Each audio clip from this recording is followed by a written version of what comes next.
Bonjour à toutes, bonjour à tous, bienvenue à cette présentation. Aujourd'hui, on va parler de cybersécurité et de PME. Et nous sommes deux pour vous accompagner. Nicolas Chobard, qui est directeur des clients finaux, et moi-même, expert en cybersécurité, directeur des affaires publiques. Donc, c'est une session qui va durer à peu près 45 minutes. C'est une session aussi qui fait partie d'un ensemble plus large de différents webinaires dans lesquels on aborde un très grand nombre de sujets. Et vous allez retrouver ces différents webinaires dans une playlist.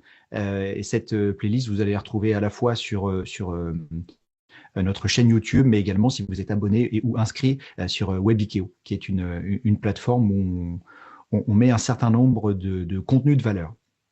Bonjour à tous. Salut Nicolas. Est-ce que tu peux te présenter, s'il te plaît, Oui, en deux bien sûr, secondes? bien sûr. Merci à toutes et à tous du coup pour votre participation à cet échange. Comme Benoît a rapidement pu le dire, donc moi je gère la partie échange clients finaux pour EZ France. Ça va faire 12 ans que que je travaille pour EZ. Et le but de mon équipe, c'est d'être un lien entre le client final, l'utilisateur et l'éditeur. Le but étant que tous nos prospects ou clients puissent nous soumettre des questions, quelles qu'elles soient, sur la partie produit et évolution produit. Très bien, merci beaucoup. Donc, je vous propose de passer rapidement à l'introduction de cette présentation. Tout ça par une image qui me semble assez parlante. La question, c'est aujourd'hui, qui pense que son entreprise et même une PME peut continuer à fonctionner sans ce système d'information? J'ai posé cette question il n'y a pas longtemps sur le salon APS, qui est un salon dédié à la sécurité et notamment sécurité industrielle. Je vous avoue qu'il n'y a eu aucune main qui s'est levée, quelle que soit la taille des entreprises participantes à ce salon. Et c'est vraiment un constat que l'on fait tous. L'actualité regorge d'exemples, notamment d'attaques par rançon logiciel. On a vu encore là dans les Hauts-de-France un certain nombre de lycées à genoux revenir au papier et au crayon à cause d'attaques de ransomware. Et ça, c'est notamment porté par différents groupes d'attaquants. Les rançongiciels en sont, mais il y a également des groupes d'attaquants qui sont alignés avec des États, sponsorisés par des États. C'est ce que l'on appelle APT. Et ce que l'on constate, c'est qu'il y a une sorte de guerre non déclarée, mais débridée dans le milieu cyber, et que cette guerre va toucher tous les secteurs d'activité. Vous avez ici un exemple du rapport APT, donc Advanced Persistent Threats, donc les menaces et les groupes qui sont liés aux États. Et ce rapport va prendre les différents groupes d'attaquants, vérifier et analyser quelles sont leurs technologies, leurs méthodes d'attaque, et puis ensuite classer leurs cibles à la fois par région, Europe, pays occidentaux, Asie, etc., mais également par secteur d'activité. L'Europe étant bien entendu abondamment ciblée par ces groupes de cybercriminels affiliés à des États. Et puis de l'autre côté, vous avez des groupes qui sont, eux, plutôt attirés par l'appât du gain. En premier lieu, bien entendu, les groupes de rançongiciel. Alors sur ces groupes, ce que l'on va repérer entre 2024 et 2025, c'est qu'il y a une augmentation du nombre d'attaques. Il y a pour autant et en même temps une diminution du nombre de paiements des rançons. Et il y a aussi une augmentation, mauvaise nouvelle, du nombre de groupes de rançongiciels. Ces groupes de rançongiciels sont de plus en plus structurés, ils fonctionnent comme des franchises et ils vont être de mieux en mieux équipés. On va le voir juste après. Les PME ne sont malheureusement pas épargnées par ces groupes de rançongiciels, et ça depuis des années. Simplement, on en parle beaucoup moins. C'est-à-dire que quand une très grande entreprise du CAC 40 ou du SBF 120 se fait attaquer, bah, ça fait les gros titres. Vous l'avez certainement vu ces dernières semaines, Jaguar Land Rover en Angleterre, c'est une entreprise complètement industrielle, complètement à l'arrêt. C'est à peu près 30 000 emplois directs touchés, 200 000 emplois indirects impactés, toute une chaîne d'approvisionnement qui est soit fortement ralentie, soit carrément à l'arrêt. En tout cas, les usines Jaguar Land Rover sont à l'arrêt. Et forcément, ça fait parler dans les médias. Par contre, quand on a une petite et moyenne entreprise, on n'est pas d'ailleurs parfois capable de savoir si cette entreprise est à l'arrêt à cause du rançongiciel ou si ce sont des difficultés financières qu'elle avait déjà auparavant. Bref, c'est un petit peu plus compliqué de faire parler de soi quand on est une PME ou une TPE, même une ETI. Donc, il ne faut pas oublier que ces statistiques montrent que ces PME ne sont pas en reste en ce qui concerne les cyberattaques. Et puis, ce que l'on note aussi dans ces groupes d'attaquants, et je vous le disais, ils sont de plus en plus sophistiqués, c'est qu'ils vont utiliser des outils, notamment des EDR killers. Alors ça, c'est à la fois une bonne nouvelle et une mauvaise nouvelle. La bonne nouvelle, c'est qu'on voit que l'EDR fait son travail, que c'est plus compliqué pour les cybercriminels de pénétrer et de rester de manière furtive dans les réseaux qu'ils infectent. Mais la mauvaise nouvelle, c'est qu'ils déploient des logiciels qui permettent d'attaquer ces différentes solutions. Alors bien entendu, c'est quelque chose que l'on connaît depuis des années. C'est pas nouveau que les cybercriminels tentent de désactiver les solutions de sécurité. Nous avons depuis le début de la création de nos solutions, des couches technologiques qui vont nous permettre de nous protéger contre la désactivation, contre même la prise de contrôle de nos solutions. Et c'est quelque chose que l'on maîtrise depuis un bon moment. Mais outre ces solutions, on voit aussi que les cybercriminels sont assez inventifs pour passer au travers des différentes couches de protection et qu'ils vont utiliser des outils légitimes, notamment ce qu'on appelle RMM, donc Remote Management Tool, donc un logiciel qui va permettre de gérer à distance le parc informatique. C'est parfois utilisé par des prestataires informatiques, par l'informatique, même le service informatique en interne, sauf que là, c'est utilisé par les cybercriminels et comme c'est un outil légitime, qui n'est pas un outil d'attaque, eh bien celui-ci va être utilisé, détourné par les cybercriminels. Alors, on a la possibilité, encore une fois, dans nos solutions, de cocher la case potentially unwanted application, donc les applications qui sont potentiellement indésirables. Et en cochant cette case, ce type d'outil va être repéré et bloqué, sauf bien entendu celui que le service informatique ou le prestataire informatique pourra mettre en liste blanche, et uniquement celui-ci. Bon, il faudra quand même regarder quel est son usage, mais on va déjà limiter le nombre d'outils potentiellement indésirables sur son parc informatique. Et puis de l'autre côté, on a aussi un comportement qui est différent. C'est celui qui consiste non pas à chiffrer, mais à voler les informations et à faire du chantage pour que l'entreprise paye afin que ces informations ne soient pas divulguées. Bon, ça c'est quelque chose qui est plutôt destiné aux très grandes entreprises ou aux entreprises qui ont des secteurs particuliers. Je pense à des secteurs duals comme les drones par exemple ou avec des technologies très avancées. On peut être une belle PME, avoir des secrets industriels et pour autant ne pas être dans le CAC ou dans le SBF. Non. Il faut quand même protéger ces secrets-là contre la fuite de données et ou l'espionnage industriel. Il se trouve que l'Europe a pris conscience qu'il y avait un problème quant aux attaques qui nous ciblent. Et pour cela, elle a mis à jour sa directive NIS 1 en version 2, NIS 2. Et cette directive vise à protéger les tissus économiques au travers des entreprises et des institutions qui sont importantes. Alors, je ne vais pas rentrer dans le détail de NIS 2 dans cette présentation, et peut-être même que si on est une PME, on ne sera pas concerné directement par NIS 2. Mais c'est important de le noter tout de même parce que quand on est une PME, on va pouvoir travailler, être sous-traitant, comme avec Jaguar Land Rover, d'entités qui, elles, seront soumises à NIS 2 prochainement. Et dans ce cas-là, et ça fait partie de la directive, on va demander aux sous-traitants de prouver et d'avoir un niveau de maturité cyber suffisant pour pouvoir être toujours en lien avec la société pour laquelle on est sous-traitant. Vous voyez sur ce schéma quels sont les différents secteurs qui sont concernés par NIS 2, NIS 1 tout d'abord, NIS 2 ensuite, et pour savoir d'ailleurs si vous le souhaitez, savoir si vous êtes concerné par NIS 2, eh bien comme il y a des critères à la fois de domaine d'activité, mais également de taille et de nombre d'employés, de chiffre d'affaires, je vous invite à consulter le site qui s'appelle Mon Espace NIS 2, et c'était le site de l'ANSSI, l'Agence nationale de la sécurité des systèmes d'information, qui permettra, en répondant à un questionnaire, de savoir si vous êtes vous-même assujetti à NIS 2. Et puis c'est sorti très récemment, en octobre, le rapport de l'ENISA, donc l'agence, l'équivalent de l'ANSSI, mais au niveau européen. Je vous invite à le consulter, il est vraiment très intéressant. Et au-delà des secteurs qui sont ciblés, eh bien on voit qu'il y a un certain nombre de moyens qui vont permettre de pénétrer ces différents secteurs ciblés. Et ça, on pourra en reparler juste après avec Nicolas.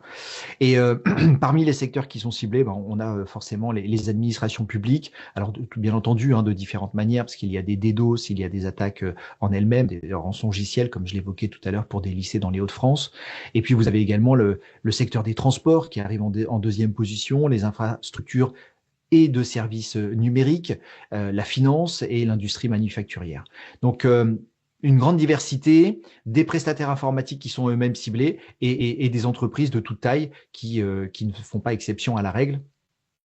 Et le dernier point important sur NIS 2, c'est que au plus les entités qui sont concernées par des réglementations assez strictes mais structurantes, telles que NIS 1 et NIS 2, vont monter en maturité cyber, au plus les autres entités, si elles ne suivent pas le mouvement, vont se retrouver elles-mêmes ciblées par les cybercriminels parce qu'ils vont choisir la porte d'entrée la plus faible, la plus facile, pour à la fois commettre leurs attaques et ou rebondir pour aller ensuite sur des entités qui sont NIS 2 peut-être et être le maillon faible de la chaîne de NIS 2. Donc voilà, c'est aussi pour ça que l'on fait cette présentation aujourd'hui, pour sensibiliser les PME au fait qu'il ne faut pas qu'elles oublient qu'elles font partie d'un tout et que pour ne pas être le maillon faible, il va falloir passer à la vitesse supérieure.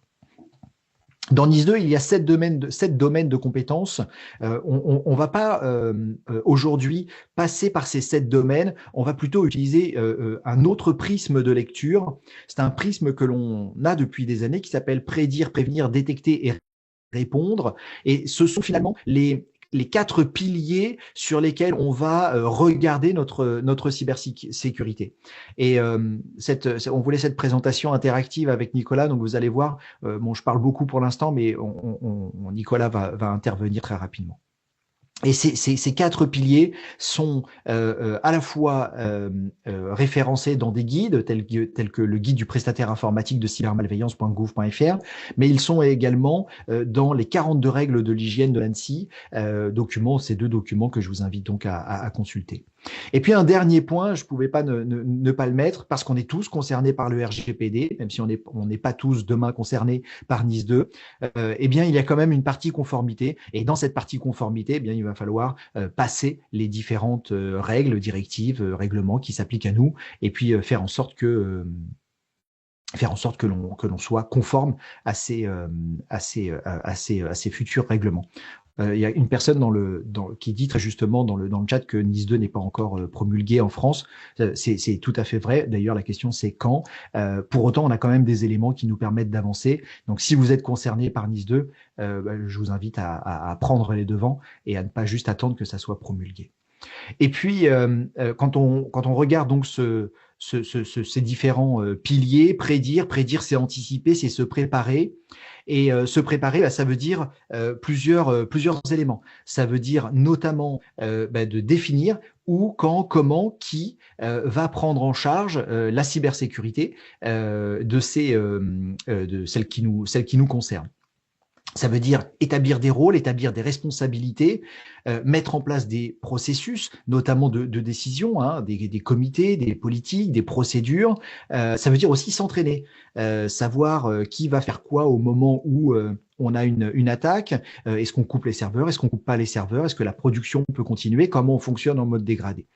Et puis, un des points peut-être les plus importants, eh bien, c'est allouer des budgets. Vraiment que la direction prenne conscience que la cybersécurité, c'est pas juste un antivirus, un firewall, et puis des ordinateurs sur lesquels on a une authentification biométrique pour déverrouiller les sessions. Ça, c'est un point vraiment important, un point global, un point qui finalement n'est pas tellement dans nos prérogatives, c'est plutôt là une partie gouvernance, le rôle d'un prestataire informatique qui va accompagner les sociétés, et puis peut-être le rôle aussi d'un comptable qui va voir l'entreprise pour laquelle il travaille et dire, vous savez, si votre informatique s'arrête, tout s'arrête. Comment ça se passe au niveau au niveau IT, Nicolas, pour cette partie prédire? Oui, alors il y a plusieurs éléments, effectivement, des choses que tu as déjà mentionnées, Benoît, c'est connaître son SI, c'est s'entraîner avec des exercices, et on voit que l'ANSSI nous pousse à le faire. Dernièrement, par exemple, avec les exercices remparts qui ont pu être proposés, et c'est effectivement s'équiper. Et c'est vraiment dans ce sens que pousse EZ avec l'idée d'avoir une plateforme qui soit uniformisée, de façon à avoir une vue qui soit la plus complète possible, de façon à ce que chacun ait une posture de sécurité, connaisse ses failles, et soit prêt, le cas échéant, déjà à savoir sur quoi travailler en premier lieu. Et dans la partie vraiment sécurité, il y a un point qui est important dont on parle souvent, c'est la partie threat intelligence, donc vraiment la capacité des acteurs en cybersécurité à connaître les menaces, les évolutions de menaces actuelles et si possible bien sûr à venir, quelles vont être les cibles qui vont être impactées. Et c'est vrai que c'est toujours intéressant de s'orienter vers des acteurs qui ont un aspect threat intelligence développé, parce que cette threat intel, elle permet aussi de développer derrière le développement de nos solutions de façon générale, et de notre administration. Très bien, merci, merci beaucoup, Nicolas. Threat Intelligence, qui est effectivement, comme tu le disais, un des piliers des aides. Deuxième pilier de prédire, prévenir, détecter, répondre, eh bien c'est prévenir. Prévenir, ça veut dire anticiper plutôt au niveau matériel, au niveau logiciel, quand on a vu que prédire, c'était plutôt s'organiser. Et prévenir, c'est aussi faire en sorte que l'être humain soit le maillon fort de notre entité, que ce maillon fort puisse arrêter le nombre d'attaques suffisant quand elles arrivent. Alors, on va pas faire de lui un expert cyber, mais il va pas remplacer différentes couches de solutions. Mais pour autant, eh bien, il va pouvoir arrêter un très grand nombre de menaces, et principalement des menaces d'hameçonnage et ou d'ingénierie sociale. Ça tombe bien, c'est le cybermois, le mois de la cybersécurité, octobre. Donc, on va vous donner quelques formations gratuites pour vos employés. La première, c'est la formation PIX. C'est une formation qui débute normalement dès le collège. Donc, les collégiens devraient être aujourd'hui, en sortant de l'école, formés un minimum. C'est une formation qui est gratuite, qui reprend les bases, qui est plutôt bien faite et très accessible à tout le monde, quel que soit le niveau de maturité cyber et de compréhension cyber de la personne.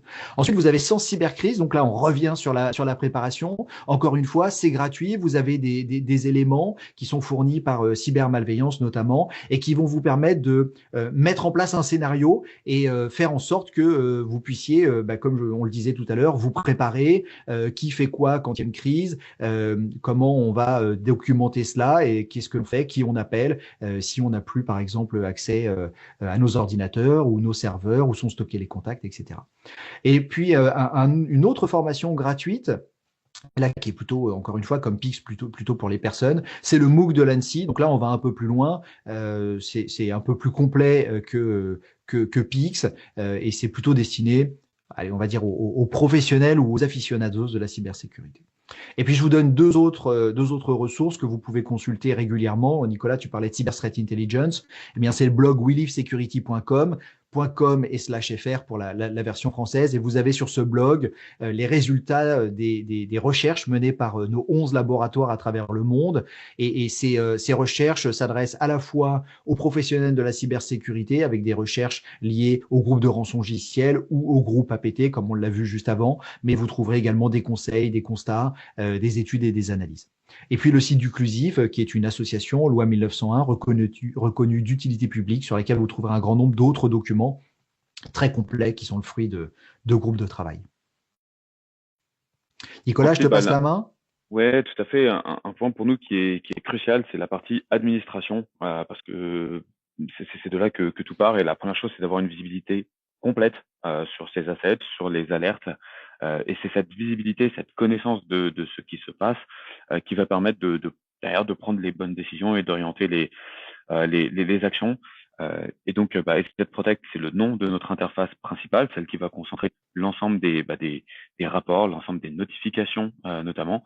Et cela permettra aux administrateurs des solutions d'avoir un maximum d'informations. D'ailleurs, nos équipes sécurité travaillent aussi sur les interfaces de nos clients, parce qu'elles vont permettre d'avoir justement une concentration d'informations et une corrélation de ces informations, ce qui va créer des incidents quand il y a ce besoin, pour justement aller derrière faire les bonnes actions correctives. Donc l'idée, c'est vraiment de concentrer toutes les informations nécessaires en un point central. Et d'ailleurs, tant sur la partie IT que sécurité, puisqu'on a aussi des inventaires complets, matériels et logiciels, et ce qui nous fait une transition avec la partie gestion justement de toutes les parties, de tout ce qui va être OS et applicatif en termes de versionning et de besoins de correction. Donc sur cette partie gestion des vulnérabilités et patch management, la solution que nous proposons actuelle permet une remontée complète de l'ensemble des CVE avec le scoring qui va y être un scoring qui va y être alloué, et surtout derrière une possibilité de faire du patch, donc d'appliquer des correctifs et de la mise à jour applicative de façon autonome et enfin complètement automatisée surtout pour l'outil. L'idée étant de tendre vers toujours un maximum de sécurité, de réduire la surface d'attaque en étant sur des OS et des applications qui soient patchées le plus possible. Et l'idée donc, au travers de cela, c'est qu'on va pouvoir faire gagner aussi du temps aux administrateurs des différentes solutions en automatisant un maximum de mises à jour. Bien sûr, il y a des possibilités de toujours faire du whitelist, notamment sur tout ce qui sera application plus critique sur lesquelles vous voudriez garder la main, notamment aussi tout ce qui va être gestion sur du serveur. Mais l'idée, encore une fois, de réduire la surface d'attaque et d'avoir un gain de temps pour nos clients. Merci Nicolas. On passe au prochain point qui est détecter. Alors détecter, on rentre dans notre cœur de métier. Hein. Ça fait maintenant plus de 30 ans que l'on détecte et que l'on répond aux menaces.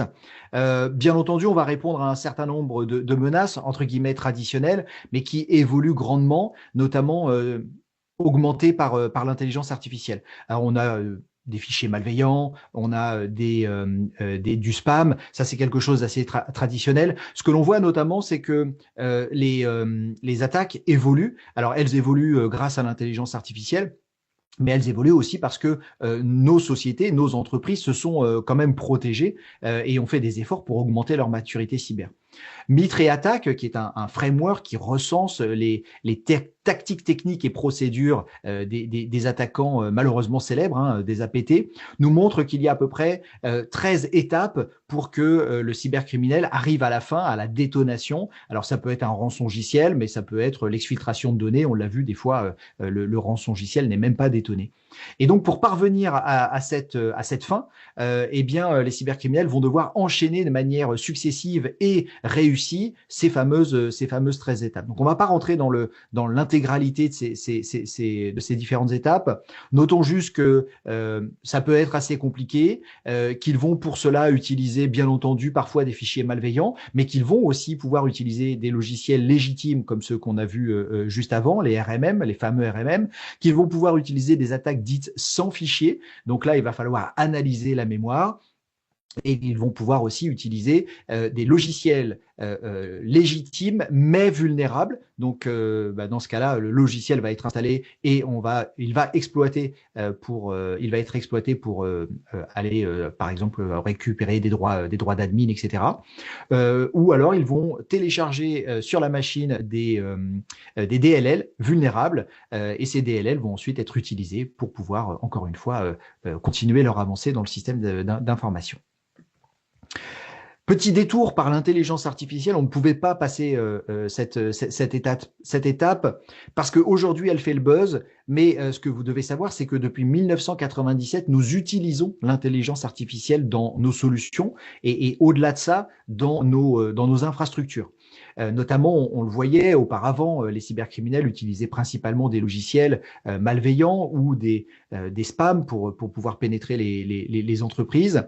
Eh bien, cette masse d'informations ne pouvait pas être traitée par des humains. On s'en est rendu compte assez vite. Et donc, on a utilisé au fur et à mesure de la mise à disposition à la fois des algorithmes, de la puissance de calcul et de recherche et de l'avancée scientifique, différentes étapes je le disais, depuis 1997, de l'intelligence artificielle. Donc, les réseaux de neurones, le deep learning, et tout ça a évolué évolué au fur et à mesure et a été adapté en fonction des différentes attaques menées par les cybercriminels. Donc, action, réaction et parfois même anticipation, parce que avec ce que l'on appelle l'analyse ADN qui est au sein de nos solutions, eh bien, on était capable de détecter des nouvelles menaces et d'anticiper des variantes de fichiers sans les coder, mais juste en les prédisant. Et ça fonctionne assez simplement sur à la fois le poste de travail et dans le cloud. Et c'est surtout rendu possible par les nouvelles technologies. On a ici un partenariat avec Intel qui est assez fort et où on va travailler avec la mise à disposition.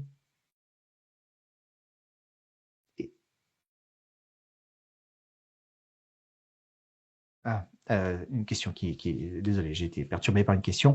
Et donc, Intel met à disposition des processeurs neuronaux, des processeurs qui n'existaient pas auparavant et qui vont nous permettre, nous, de faire tourner nos algorithmes en local pour détecter plus, mieux, sans pour autant venir ralentir les machines qui ont besoin d'être à la disposition des utilisateurs et non pas des solutions de sécurité. Et quand on voit que l'on atteint la capacité de ces réseaux de neurones sur le processeur en local et que pour autant on a besoin de faire des analyses, et bien dans ce cas-là, on enverra dans le cloud une Sandbox Cloud qui, elle, va bien entendu bénéficier de notre infrastructure, dire quasiment illimitée, et qui va faire en sorte que tout ce qui est menace inconnue se retrouve joué dans ce fameux cloud pour faire en sorte qu'elle soit détonnée en sécurité et non pas sur les différentes machines. L'intelligence artificielle,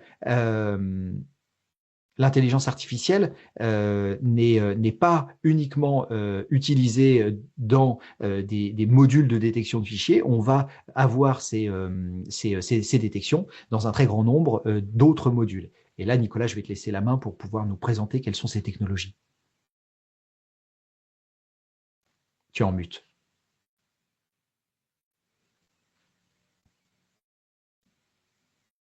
Oui, tout à fait. Merci Benoît pour la passe. J'en profite pour vous dire, n'hésitez pas à lister vos différentes questions et nous y répondrons plutôt en fin de présentation. Nous garderons un temps pour cela.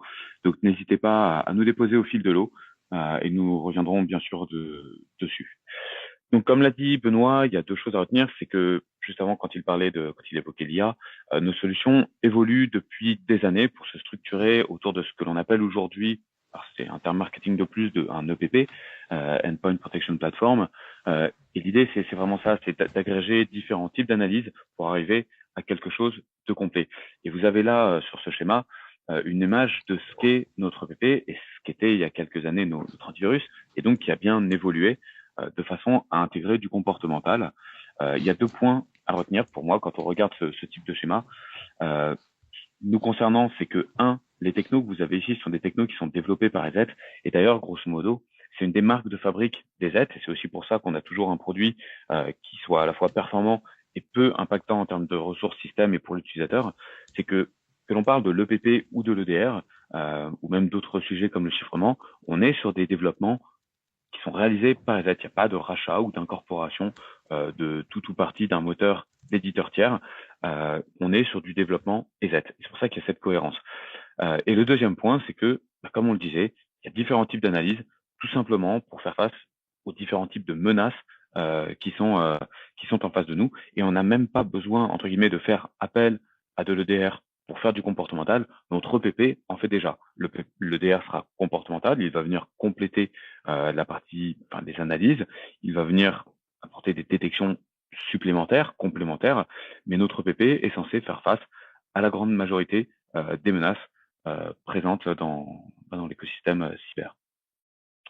Et donc autour de cette EPP vont graviter donc différentes technos, et notamment une qu'il était important pour nous d'évoquer, qui est la sécurisation de la messagerie. Le métier historique des aides sur la détection de menaces a été depuis longtemps transposé sur la partie sécurisation de la messagerie. Donc on soit sur une messagerie on-prem avec de l'exchange on-premise, ou maintenant plutôt en online avec du Office 365 ou même d'ailleurs Google Workspace. L'idée, ça va être de proposer des analyses anti-malware, anti-spam, anti-phishing en amont, de façon à ce que il y ait de moindres choses possibles qui arrivent et qui soient malicieuses à l'utilisateur. Euh, et donc, ça passe vraiment par cette analyse en amont. Et d'ailleurs, ce que l'on propose sur la partie mail, à titre indicatif, nous le proposons aussi sur du SharePoint, encore une fois, on-premise, ou du SharePoint online sur 365. L'idée étant d'avoir du coup un écosystème qui soit le plus sain possible sur ce que l'utilisateur final aura en face de lui. Et pour cela, on s'appuie encore une fois sur différentes technologies et pas simplement de la base de signature, mais vraiment également sur du comportemental. Et l'idée donc, ça va être pour nos clients et pour les administrateurs de la solution, d'avoir, comme je l'évoquais rapidement tout à l'heure, une administration qui soit centralisée. Déjà d'avoir une vue complète sur les assets qui sont protégés, les postes, les serveurs. D'ailleurs, on aurait pu rajouter les mobiles.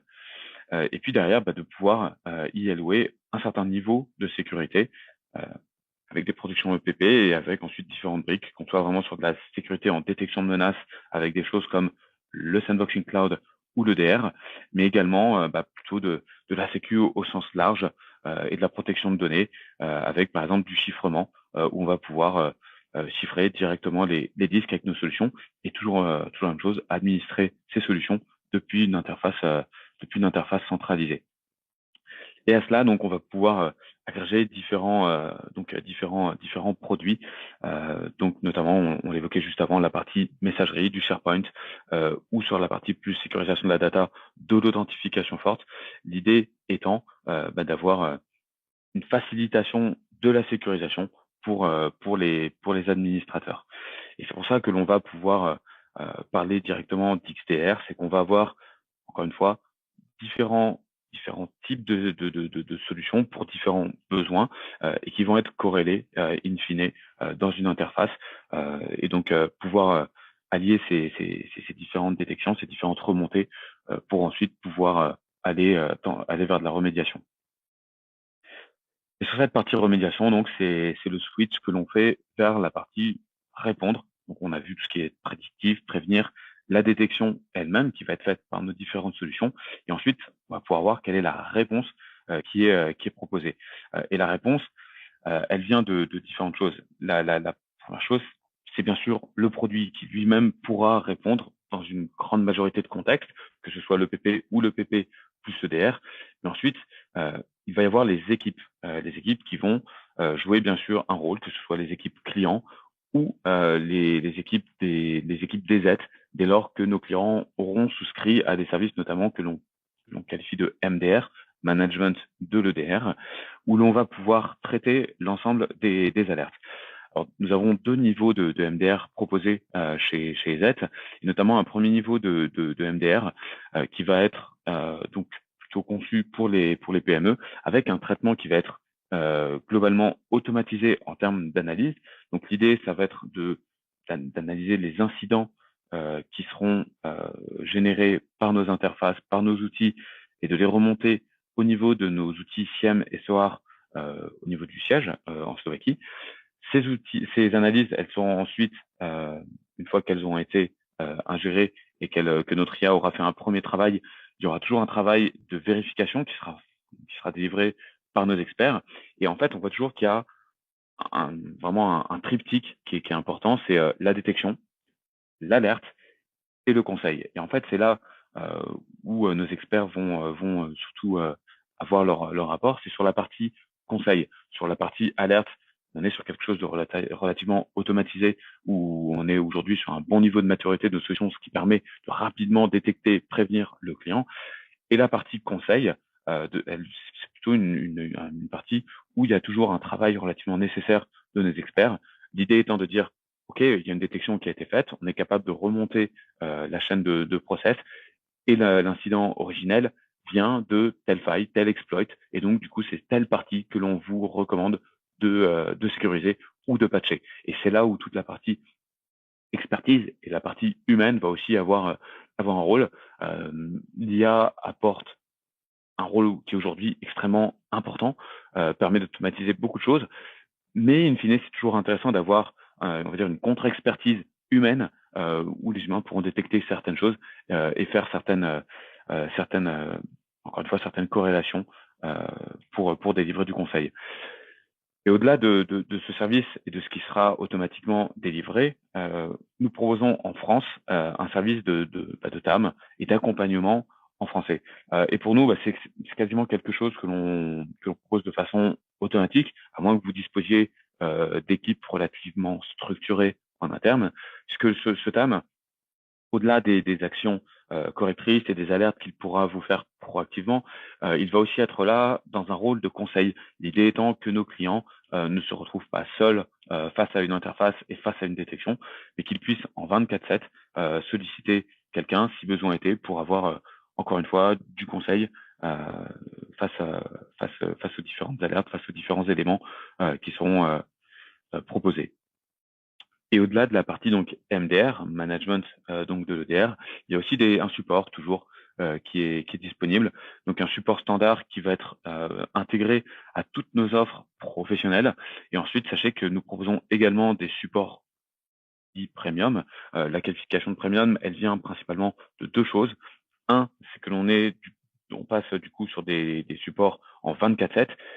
Et de deux, et c'est peut-être aussi ça qui est le plus important, c'est malgré tout une priorisation dans la gestion du support qui sera délivré. Mais l'idée étant, bien sûr, et c'est pour moi le point le plus important, c'est de délivrer, quoi qu'il arrive, un support en français, quoi qu'il arrive. Donc pour conclure, l'ensemble de cette présentation et surtout la réponse donc qui est proposée par EZ face aux problématiques qui sont celles auxquelles vous faites face aujourd'hui, c'est d'avoir une gamme de bundles qui soit complète. J'y reviendrai juste derrière. L'idée étant que vous avez déjà sûrement des outils qui sont en place et de pouvoir mettre en face les bundles, en face des besoins qui sont les vôtres et de ne pas pousser nécessairement des bundles complets si vous avez des choses qui sont déjà en place. Et de deux, la partie pas de coûts cachés. Alors, ça fait surtout appel à la partie service.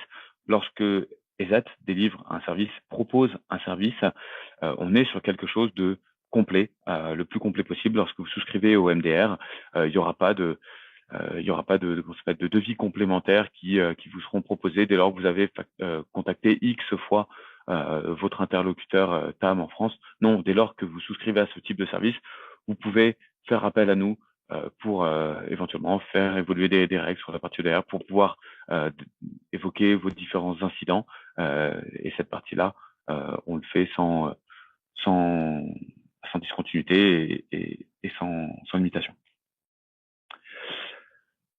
Et derrière, donc les bundles que j'évoquais juste avant, vous les avez là, vous avez une image de ce qu'est l'offre B2B aujourd'hui proposée par EZ. Le niveau minimal de sécurisation que l'on recommande, en tout cas, c'est le deuxième niveau, la partie Advanced, qui propose un niveau EPP optimisé, notamment avec des analyses en cloud et des outils comme le ransomware rollback en cas de détection d'un ransomware. Donc, on est sur des niveaux de sécurité déjà pertinents. Et l'idée, c'est d'aller, si vous n'avez pas encore de briques de sécurité équivalentes, va forcément vous recommander, pour réduire la surface d'attaque, d'aller sur des bundles complets. Donc, ça va être peut-être sur des briques EPP, EDR, et de sécuriser votre messagerie. C'est pour nous des must-have, quoi qu'il arrive.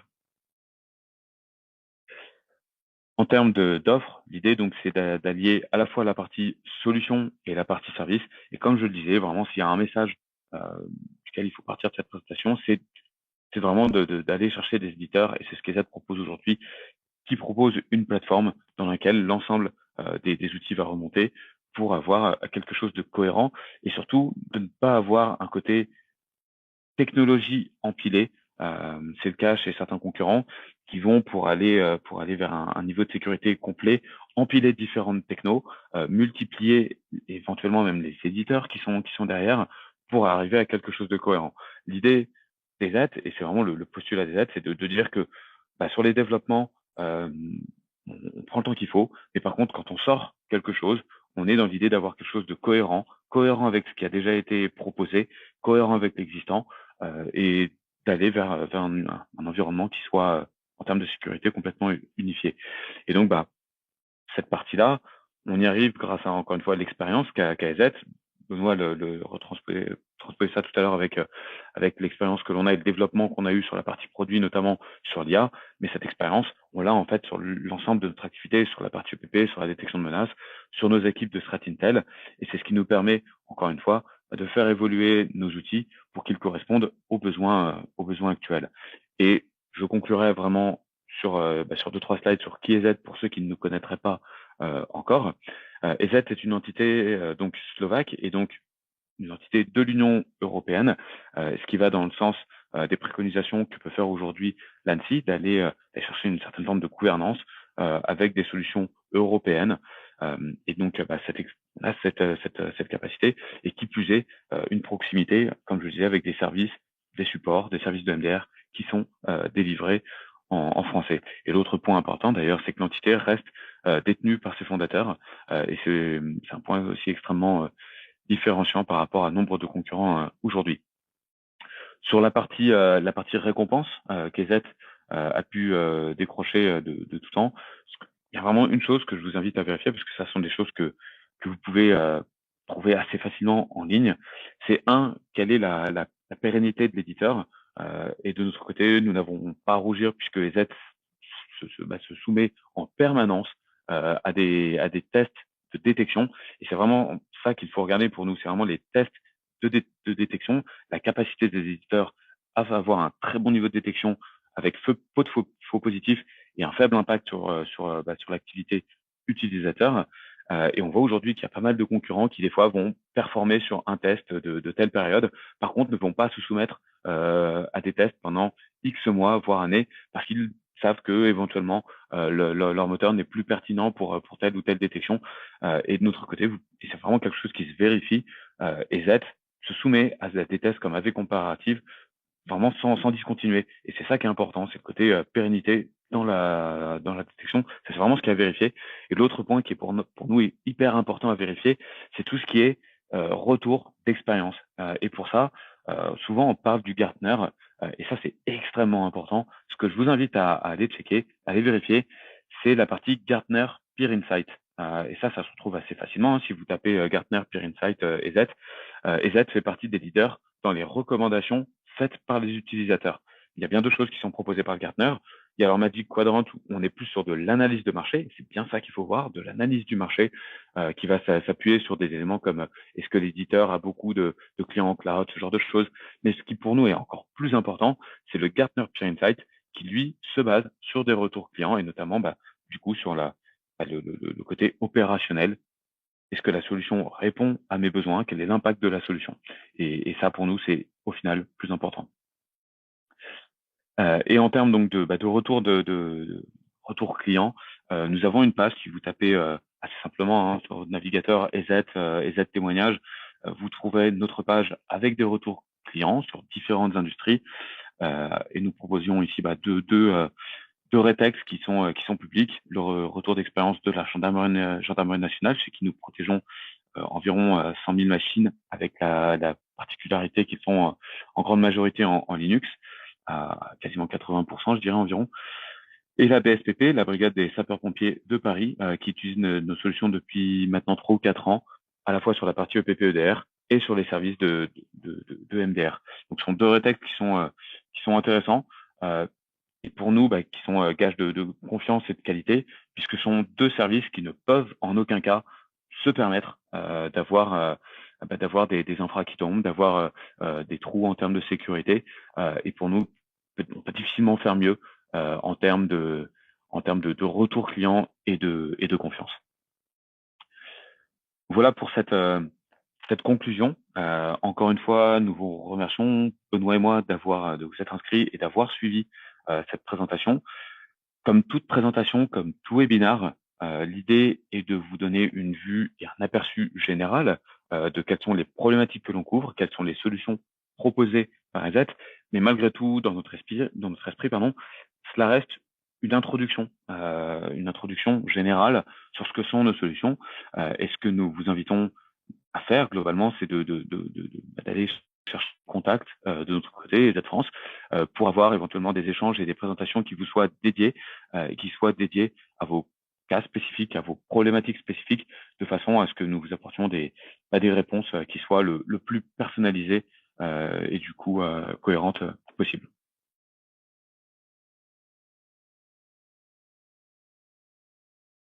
Alors, comme prévu, nous avons gardé un quart d'heure, on est tout pile pour la partie questions-réponses. Donc l'idée, ça va être de maintenant pouvoir évoquer les différents cas de figure. N'hésitez pas à noter vos différentes questions et nous pourrons y revenir. Alors, on va commencer par les premières questions, notamment donc celle de Medo. Première question sur une problématique qui persiste avec un souci de connexion. Alors, sur un souci vraiment spécifique comme celui-là, je vous invite vraiment à ouvrir un ticket support et normalement, vous aurez des réponses qui vous seront proposées quoi qu'il arrive. Sinon, n'hésitez pas aussi à vous rapprocher. Si vous êtes partenaire de votre responsable de compte, si vous êtes client finaux de votre commercial client finaux, on peut aussi faire le lien pour vous auprès du support. Concernant la deuxième question, et je vois qu'un de nos utilisateurs y a répondu, et je vous remercie. La question était, est-ce qu'il existe une solution toujours en local ou est-ce que l'on est obligé de switcher en cloud? Alors, je confirme qu'on a vraiment les deux modèles. On a même des clients qui sont sur des brides, même si c'est pas quelque chose que l'on recommande. Vous pouvez tout à fait fonctionner en local comme en cloud. La seule chose, c'est qu'il y a trois fonctionnalités, enfin deux fonctionnalités surtout, pardon, qui ont comme prérequis d'être en cloud, à savoir la gestion des mobiles et la gestion de tout ce qui va être remontée de CVE, de vulnérabilité et application corrective.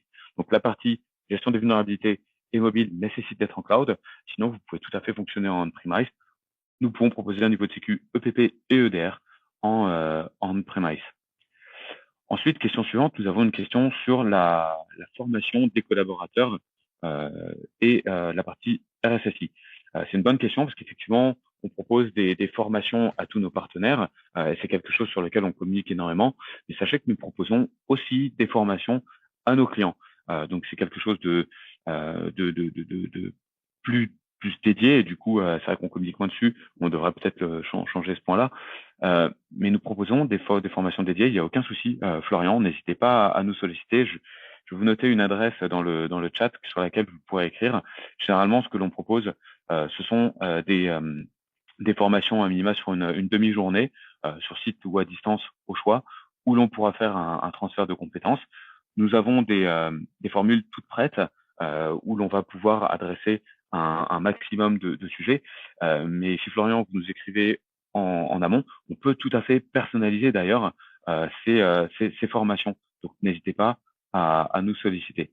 Et je vous note à la fin là dans le chat et je le remettrai à la fin pour les clients finaux. Je vous note une adresse clientfinaux@EZ. N'hésitez pas à nous écrire justement dès lors que vous avez ce type de besoin. Donc ensuite, chaque service EZ a cette console ou bien il existe une console pour tous les services. Alors globalement, l'idée est d'avoir une console principale dans laquelle l'ensemble des informations remontent. Il y a une exception aujourd'hui encore qui demeure, c'est sur la partie authentification forte qui nécessite sa propre interface.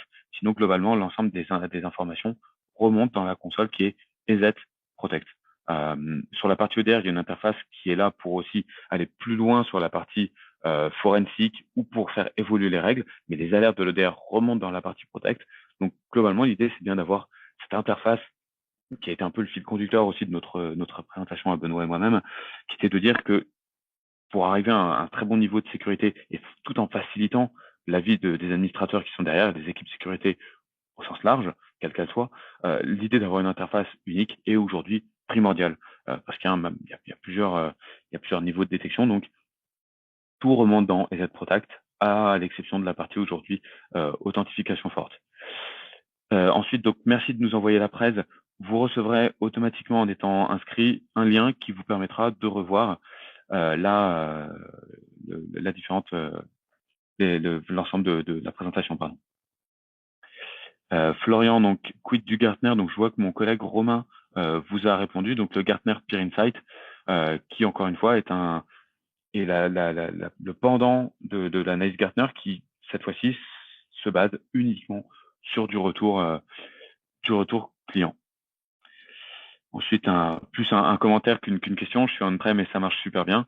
Donc, tant mieux. C'est effectivement ce que l'on cherche à maintenir. Aujourd'hui, effectivement, EZ a vocation de maintenir une offre on-prem.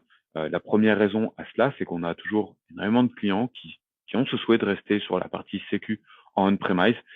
Et il n'y a pas forcément de choix mieux qu'un autre. On va tendance à avoir préconisé le cloud dès lors que c'est quelque chose compliqué à gérer pour vous. Vous manquez éventuellement de moyens humains, notamment pour maintenir à jour les différentes solutions.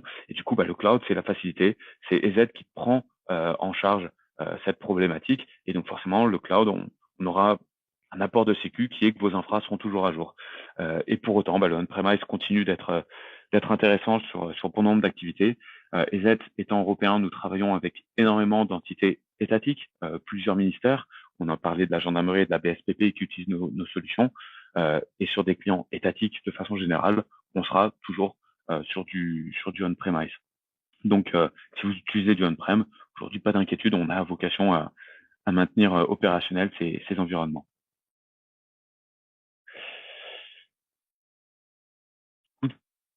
Pour moi, nous avons répondu à la plupart des questions. N'hésitez pas, s'il y en a d'autres, il nous reste un petit peu de temps. N'hésitez pas à noter vos questions. Et sinon, comme je l'ai dit un peu plus tôt, n'hésitez pas à nous solliciter pour avoir des échanges qui vous soient dédiés, des échanges particuliers. Et encore une fois, ce qui nous permettra d'aller sur des problématiques qui vous tiennent particulièrement à cœur. Je remets l'adresse. Si vous étiez client finaux, n'hésitez pas, utilisateur final, à utiliser l'adresse que je renseigne ici. Si vous êtes partenaire, n'hésitez pas à plutôt contacter directement votre responsable de compte. Et de la même façon, si vous êtes client finaux, vous pouvez aussi d'ailleurs vous rapprocher de votre partenaire en parallèle de mon équipe. L'idée, c'est que l'équipe client finaux ne se substitue pas au partenaire, mais vienne bien en renfort du partenaire. Donc, n'hésitez pas à solliciter l'un et l'autre. Et merci à vous, Florian, aussi pour votre présence. Et très bonne journée également. Merci beaucoup. Excellente fin de journée. Au revoir. Excellente journée à tous. Et une dernière fois, Medo, comme je vous disais un petit peu plus tôt, je vous invite à vraiment revenir vers les équipes support et indiquer si vous avez une problématique qui persiste. Et sur ce, excellente journée à tous. Merci encore pour votre présence et à très bientôt.